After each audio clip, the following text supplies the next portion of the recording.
is up, guys, and welcome back to another episode of the BnG podcast, episode 42. And this is an exciting episode. This is a super exciting episode, guys.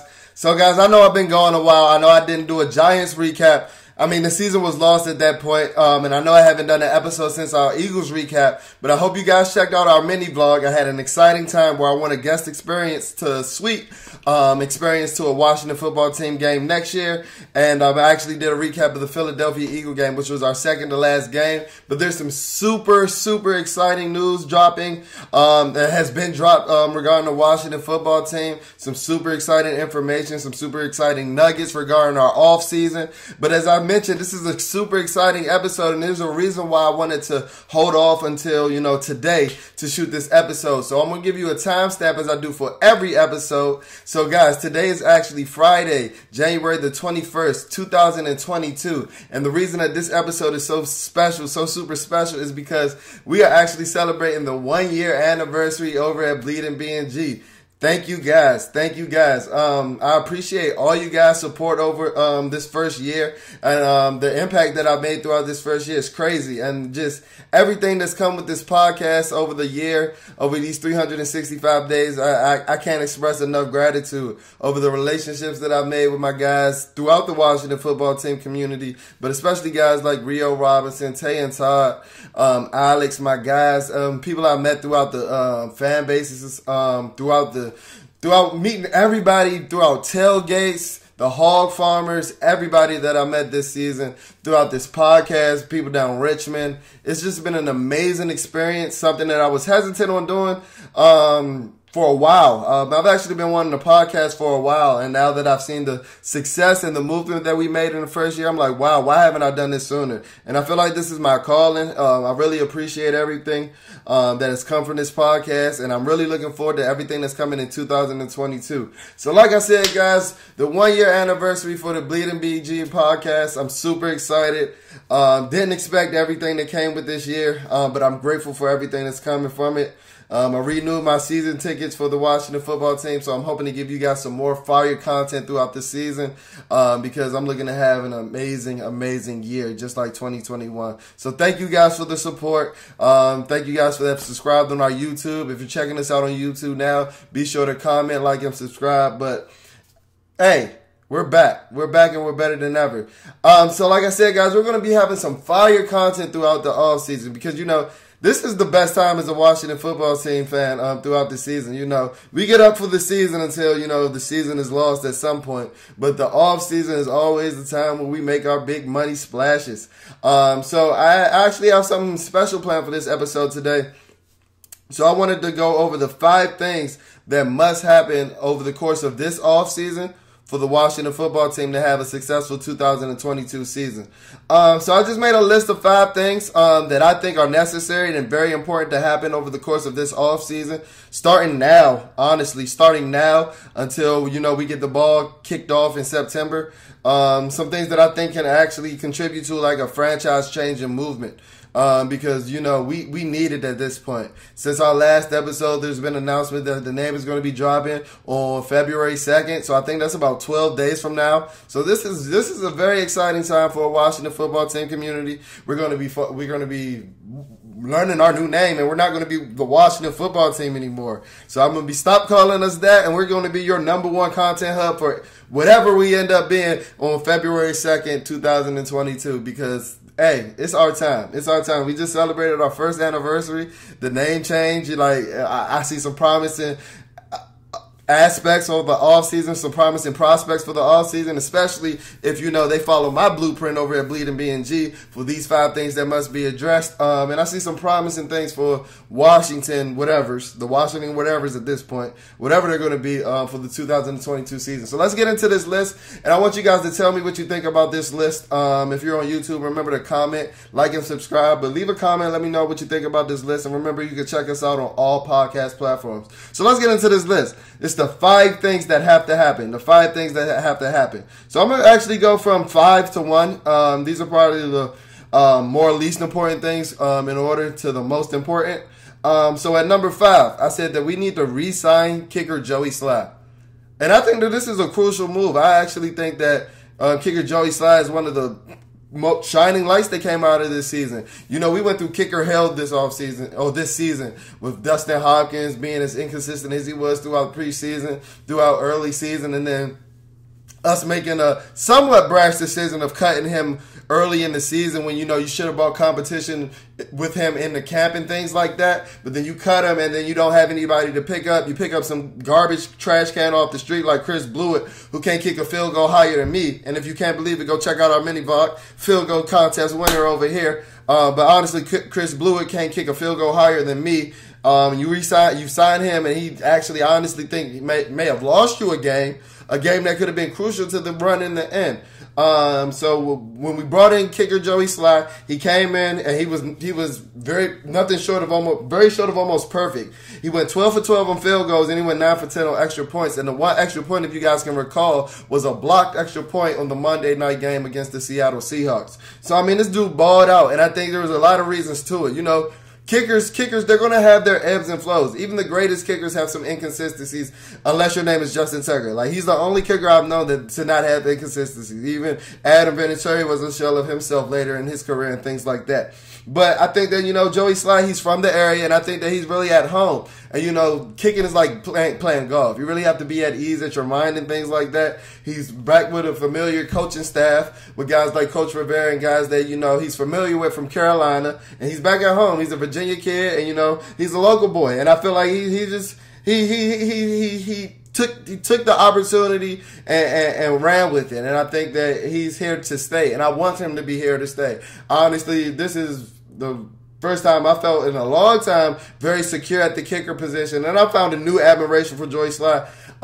Actually, at the Eagles game, when I actually won the field goal kicking competition, we were actually on the field right before he attempted that 55-yarder going into half that he had made. If you guys can recall, he missed the kick before. And I just saw how pissed he was. I was actually standing on the field. I was about 20 yards.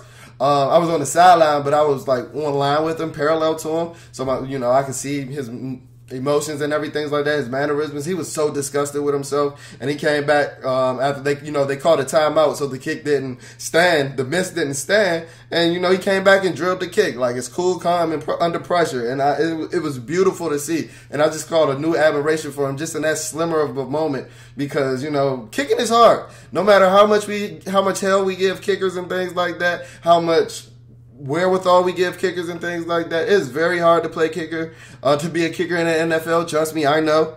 My heart was beating through my chest for a 5-yard kick from the 5-yard line. So, I mean, I understand it. So, I'm probably number 5 on our list. Shout out to my guy, Joey Sly. We need to make sure that we bring in Joey Sly, and he's a Washington team member in the 2022 season. On to number 4. I believe that we should restructure Landon Collins' contract and bring him back. If you guys can recall, Landon was brought in to be like an impact safety, you know, a ball hawk safety, a turnover-prone safety, somebody's playing center field. You know, he was brought in to be like an Ed Reed, Earl Thomas type, which he wasn't. You know, he had an amazing 2016 season coming off a Defensive Player of the Year, but the 2 years prior to him playing in Washington, he struggled. I mean, the 1 year prior to him playing in Washington, he struggled. He struggled to say the least, and he showed signs of regression from, you know, that Defensive Player of the Year almost nominee year that he had in 2016. So we brought him in on a downward trend, and while I don't think he was bad in his first year, he struggled in his second year, and then he came in and then he suffered a lower body injury last year. He suffered a lower body injury last year, and that's, you know, crucial to a DB. You know, DB, you know, they use their feet more than any other position in the NFL. These guys are constantly moving backwards and trying to check some of the fastest human beings in the world running forwards. And, you know, I thought it was going to be a detriment to Landon, but coming into Richmond, you know, we followed the team in Richmond. We were over there giving you guys live coverage. He looked very good in Richmond. And it was a surprise to a lot of people, even me. He looked very good in the preseason, but it was a surprise when he struggled in the early part of the year. But it wasn't necessarily a surprise to us because, or to me at least, because I believe that he was playing in the wrong position all along. Like, even when Landon excelled, when he had, you know, the best, his top end speed that he brought into the NFL, when he had the freshest legs going into his second season, the 2016 season I keep regarding, he wasn't known to be the fastest of safeties ever. But he was an impact player coming downhill that'll lay a lick on you, that had good instincts in the box. And that's where his money was made. That's where his bread was buttered. And I question week in and week out in FedEx Field in section 139. Shout out to my family. Why did we consistently play him 20 yards back like he's Justin Simmons or Mika Fitzpatrick or something? Like he had sideline to sideline range. And you saw that when, we finally had, some injuries to linebacker and he was finally forced to play, downhill in the box. He became an impact player, honestly. I know we give him as much hell for how much he struggled getting burnt over the top playing the deep end safety role, but he was just as effective when he got moved into that role, like into that interior box role, that quasi linebacker, hybrid linebacker safety role. But don't call him a linebacker. His feelings gets hurt about that. Make sure we don't call him a linebacker. So that hybrid safety, nickel safety role, buffalo nickel, whatever Ron wants to call it. He was an impact player at that role. I think in some of the games he had against the Denver Broncos, he had an amazing game against the Denver Broncos. Just that stretch he had against the Packers, that 5-game stretch where he was an impact. The game he had against the Seattle Seahawks with the strip pop fumble, he was an impact player. You can't. There's no way to slice it. And if you want to put him in the linebacker group, he was easily our best linebacker this season. If only he played 5 games. At that position. I really don't care. He was our most effective linebacker, no matter how you want to slice it. Now, if you want to talk safety and DB, we can have a conversation. He wasn't that, but he was our most effective linebacker.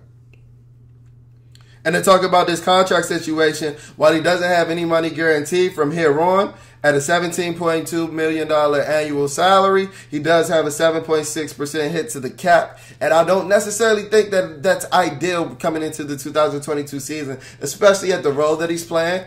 While I do believe that he's an impact player, those type of players, especially, second level players, they're not paid around that range. Even, your most impactful linebackers aren't paid around, $17 million a year. Even when you think about the guys like Darius Leonard and things like that, they're not making that much money right now. But I believe that if we can bring in a restructure where we can bring him around $12 million a year, we can shave off about $5 million to that cap and maybe restructure him for a couple of years, because he just turned 28 right after the season. And, he's somebody that seemed like he's been in the league forever. But like I said, he just turned 28. So, he's on the right side of 30. And as I said, he balled out when he moved into the second level. We can't deny it. We can't deny it, no matter how much hell we wanted to give him when he was playing the safety position. But yeah, that's what I think we should do going into the 2022 season, and that's number 4 on my list. I believe that we should restructure Landon Collins' contract. Excuse me. I think that we should restructure Landon Collins' contract. Excuse me. Moving on to number 3 on this list, I think that this guy, and you guys know that I don't think anybody has given more hell to him than me this season. But I honestly think that Chase Young must regain his form from 2020 and build upon that to be an even more dominant presence. I don't even think that Chase Young played with the confidence that he did going into this 2021 season that he had in his rookie year, even prior to his injury. Granted, I do hope that he has 100% fully healthy recovery coming from that torn ACL. But I believe I really want him to be the generational talent that we thought that we were drafting in the 2020 season. And the thing that's starting to bother me, and that I'm seeing amongst the Washington football team fans and the Washington football team community, and even the Washington football team front office, personnel, staff, and things like that, is I believe that we're beginning to move the goalposts for Chase, right? And I say this because, like I said, he was brought in to be a generational talent, but now I'm starting to see if we can just reach double-digit sacks, that can be enough. No, I don't want to hear that. That's not what we were bringing in as the number 2 pick, the local boy coming out of DeMatha. We were bringing in somebody that was compared to Julius Peppers. I believe that Julius Peppers is going to have a gold jacket one day. So, 10 sacks was a down year for Julius Peppers at one point. This is a guy that was compared to even more dominant players. He was compared to everybody. Everybody. Are we forgetting this? And I don't want to harp on it, but I was trying to ease up on Chase, but when he has comments I don't know if I'm going to go to OTAs this offseason, we have to have a plan. Even when Coach Rivera declared that he wants to see him there, Like, that makes me even more frustrated, and it's starting to, like, I believe that, like, Chase is coming off as a guy that was spoiled and had everything handed to him, and I would hate to give him that tag, honestly. But I call it like I see it. You know, we call it like we see it over at Bleeding BnG, but it was bothersome to hear. Like, it was worrisome to hear, because you would have thought after all the flack, you know, he got after this offseason, coming in not producing Mr. 1.5 sacks. After, you know, you were shooting eBay commercials that nobody remembers. I don't think I've ever seen that eBay commercial he shot. Let me know in the comments if you guys have ever seen that eBay commercial Chase Young shot. I think it was about watches, but yeah, I think I might have saw it like once. Let me know if you've seen it more than 3 times.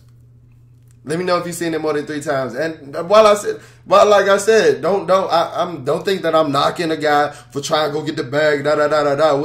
What did he say in his press conference? You gotta go make that money, baby. And I get it. You know, he tore his ACL in the next week. I don't know if that was karma, and I would hate for it to be so. But like, I'm a big believer, and you got to keep the main thing the main thing. And you were drafted to be the elite pass rusher that we brought you in to be, and you never really showed glimpses of that this season. And the reason that I said that this needs to happen in the offseason is because, like, bro, you need to get your mind right. I already brought up the OTAs. You need to be at OTAs. And, like, all this retooling and, you know, getting your confidence back. Because, like I said, I don't even believe he played with the same confidence. I don't remember seeing a pass rush move from Chase Young other than the swipe, other than the swipe. Like, I don't remember seeing any other different pass rush move. So, like, what were you working on in the offseason? Shooting eBay commercials and Under Armour commercials? You was a beast picking up that sled with no blocking sled on it. You was a beast picking up that empty blocking sled in the Under Armour commercial, Chase. But I just hope that you regain your form. Because I was your biggest fan, Chase. I was your biggest fan, but we just call it like we see it. I have a 99 jersey, bro. I have a number 99 jersey, and everybody thinks, oh, why are you sorry? Because I know football. And I know that man didn't have a pass rush plan going into this season at all. And he was just out there. When I saw Chase Young headbutt on the pass rush, that's when I knew it was going to be rough this season. That's when I knew it was going to be rough this season. His go-to move one time, I lied to you not. I told you we see everything from section 139. We got them good seats. I lied to you not. I believe it was against the Giants, and I believe it was against Andrew Thomas.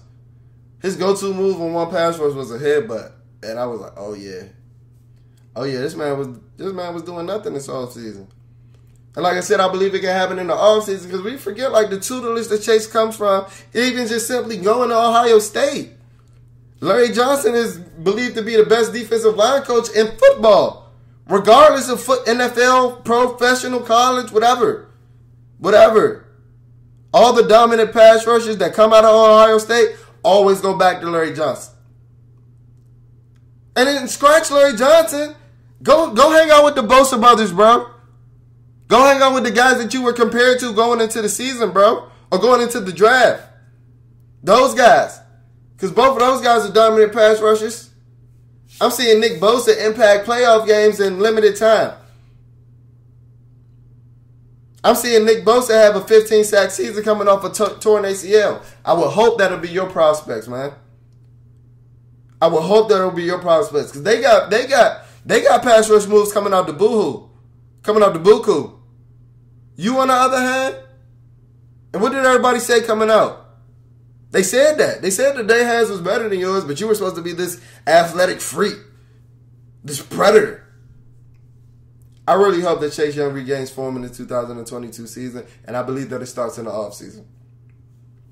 Moving on to number 2. So we really get into the nitty-gritty of this list. I believe that we should re-sign Terry McLaurin this offseason to like a franchise deal. Give him all the years. Give him as many years as he wants. I think the NFLPA caps it as 4 years nowadays.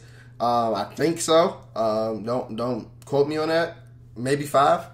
But, you know, he's in the last year of his rookie deal. He's in the last year of his rookie deal, excuse me.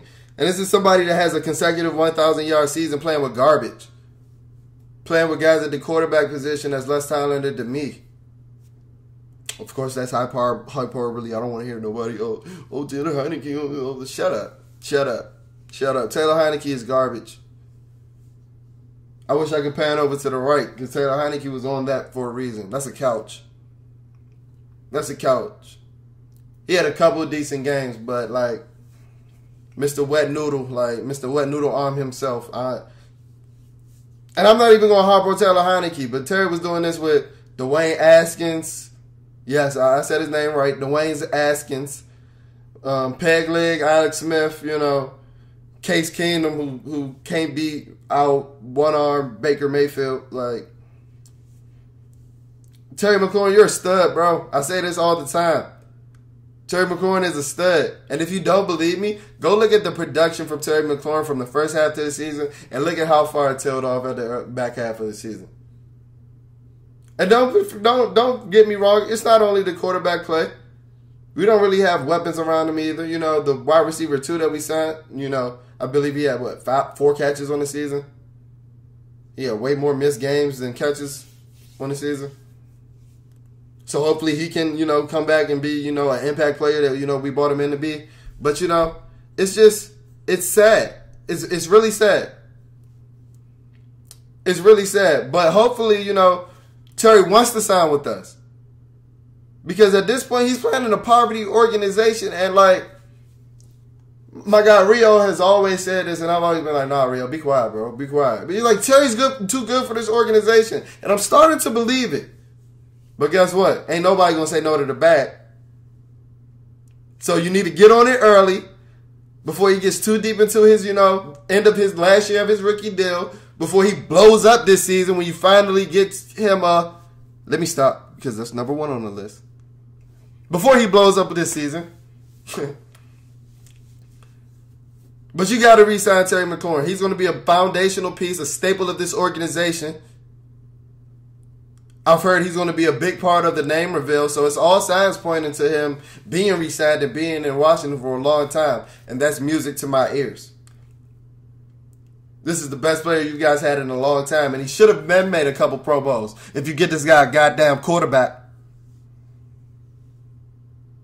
He's that good. He's that good. And I'm hearing all this talk about Deebo Samuel. And I get it. And I get it. I'm hearing all this talk about A.J. Brown. Deebo Samuel, A.J. Brown, both dogs. Both dogs. Both drafted in the same year. Both have less career receiving yards than Terry McLaurin, who has played with trash. Who has played with all the trash that I just mentioned. Give this man his money. Give him all the years and give him all the monies.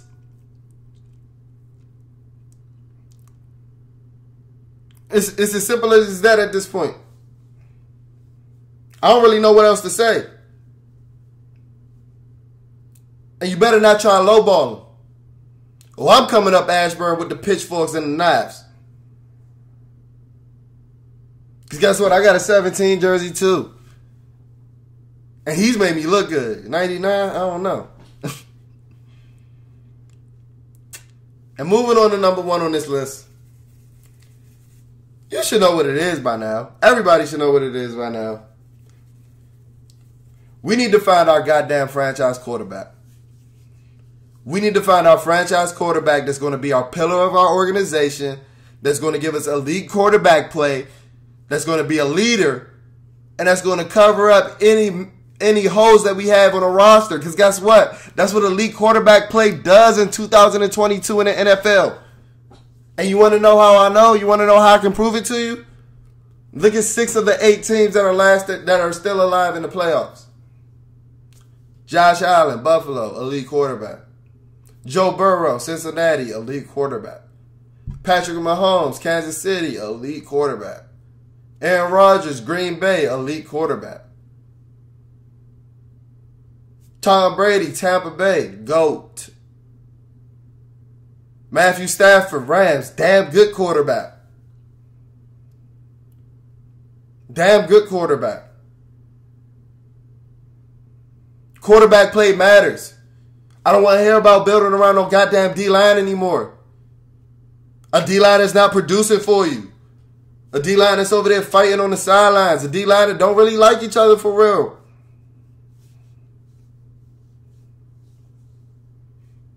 And I ain't even talking about just the fight. Weren't y'all talking about this D-line was worried about taking sacks from each other earlier in the season? Or did we forget about that too? But let's just go talk about this quarterback. Let's just talk about this quarterback. You got to find yourself a franchise quarterback, bro.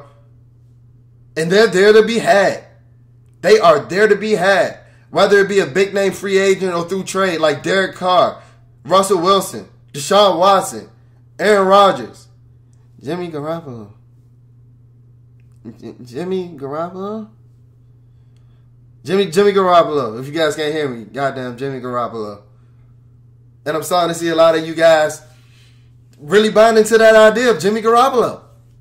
No, cut it out. Cut it out. If you're going to shoot, aim for the move. Because even if you miss, at least you'll still be among the stars. Bars.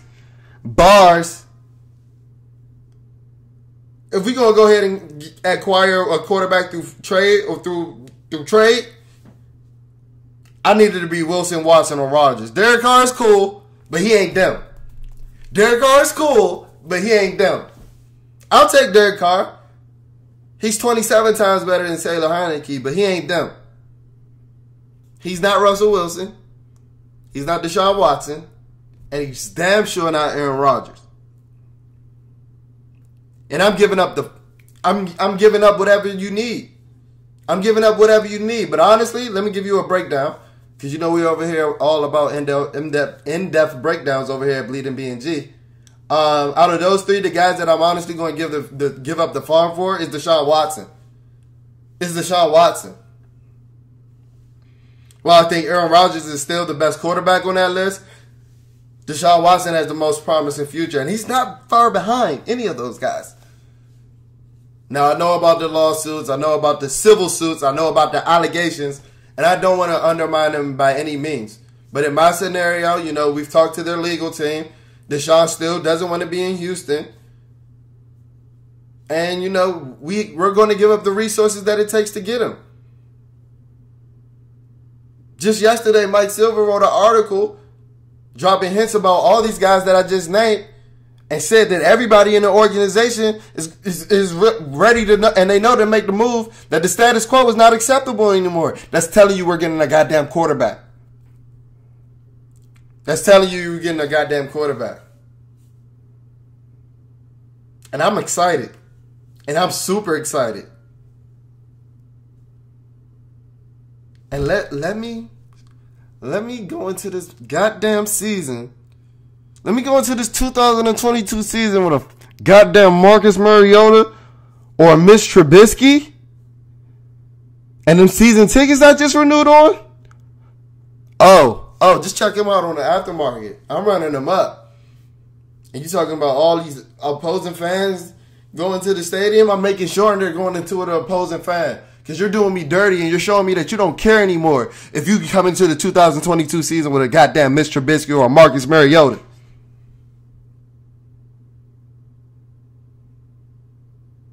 I told you the three guys to get. Russell Wilson, Deshaun Watson, or Aaron Rodgers. It ain't no ifs, ands, or buts if you're acquiring them through trades. Like I told you, I'm giving up the farm for Deshaun Watson. I would have to talk to his legal team. But a trade package revolving around Deshaun Watson may look like, you know, I'm giving up 3 firsts. I'm getting up 3 firsts, you know, number 11 this year, that first next year, that first that year after that, you know. I'm giving up a second maybe next year, and I'm giving up a third in 2024. Along with Deron Payne, if that has to get the deal done. If that has to get the deal done. You telling me with that package we're not a better team? And you know I don't care about them picks? Because if we're as good as I believe we can be with Deshaun Watson, them picks are going to be in at least the 20s. And they not making up that value you're getting with that impact quarterback. That 26-year-old stud.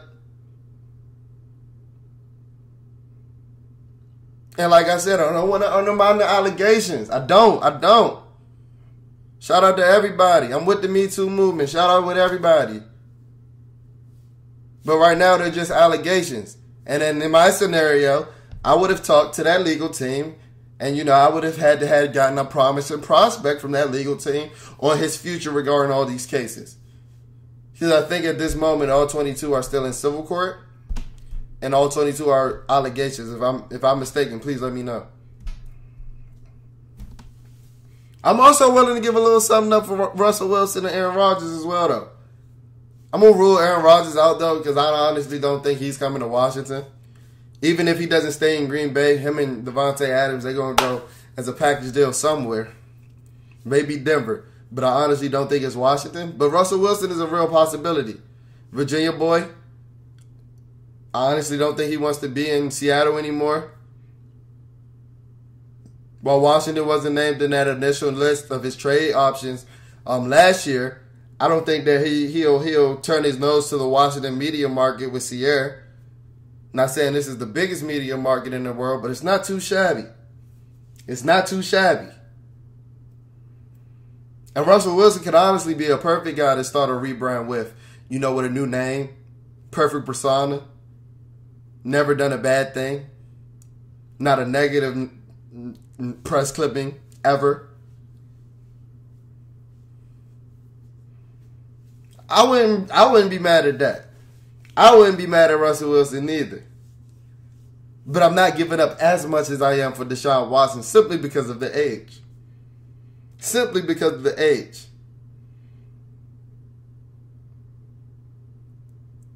A package revolving around Russell Wilson, I may give up, 2 firsts, 2 seconds. Deron Payne. Sorry, Deron. But I don't mean to keep throwing you in these trades, but we can't pay all of you. And you out here punching the dude that we already gave a bag. A Pro Bowler. Like, you might be on the outs, my guy.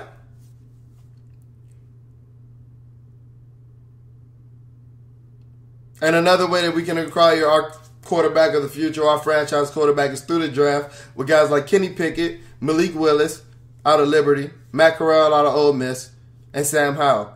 You know, us over at Bleeding BnG, we've been on the Kenny Pickett as QB1 train since September. And we may turn out to be right, because that's the way it's trending. But we're first over here on a lot of things over at Bleeding BnG. But the guy I'm falling in love with is Malik Willis, guys. I'm really falling in love with Malik Willis. He was really high on the draft boards going into the season. And, he had a shaky season, to be completely honest. He had a very shaky season. But we have to give context with everything. I'm a big believer in giving everything context. And, he doesn't play with any NFL talent. He was sacked 51 times and his O-line is garbage. Some of his O-linemen are barely bigger than me. I'm like 200 pounds even.